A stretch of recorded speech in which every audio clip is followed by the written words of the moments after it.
Yeah, but actually, it's like the way that people think is the way that they currently operate in the world for many, many years.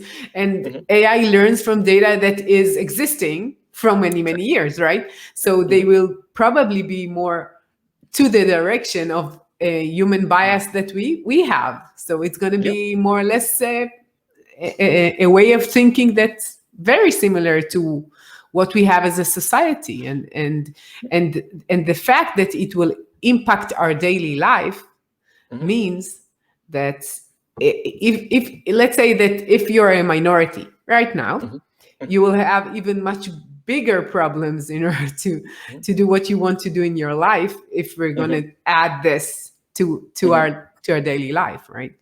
I think it's already like in the hiring processes. There are some cases you're using AI in order to find the best candidates, for example. And of course, in technological companies, you usually have men, usually in leadership positions, for sure. But and that's only part of the bias. I mean, that's the kind of historical bias. But then there is another bias which is even trickier to really kind of guard against, and that is innovation is, of course, always about the new, the novel, the not tested.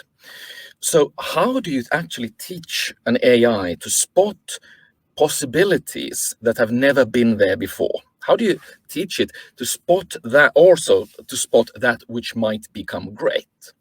Now, when I teach technological change at my university.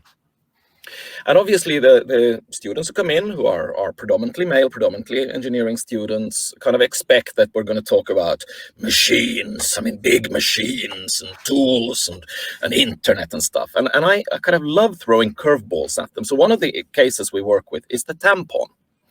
Now, the tampon is obviously well known to all women, almost, in the world, less well known to men. But it's actually a fantastic innovation. I mean, it is, if you kind of think about what existed before it, it is a beautiful innovation. Yeah. But imagine being the first one to suggest this would be a really interesting innovation project.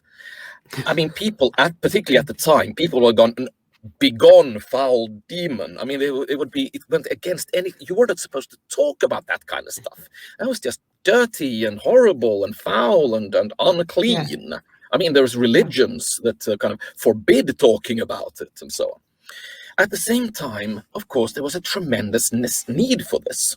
A hygienic and safe product that every woman will need for a great part of their lives. Of course, there is a need.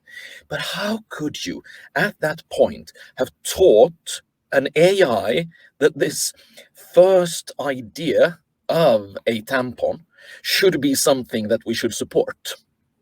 Or to take another example, which I'm just imagining that your students are waiting for that, and then you're bringing in this example, and they just no, we're not going to talk about this example right now.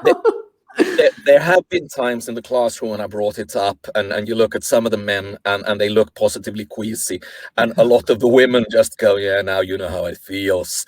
So it's always a fun lecture to give, actually. Sure. But then I actually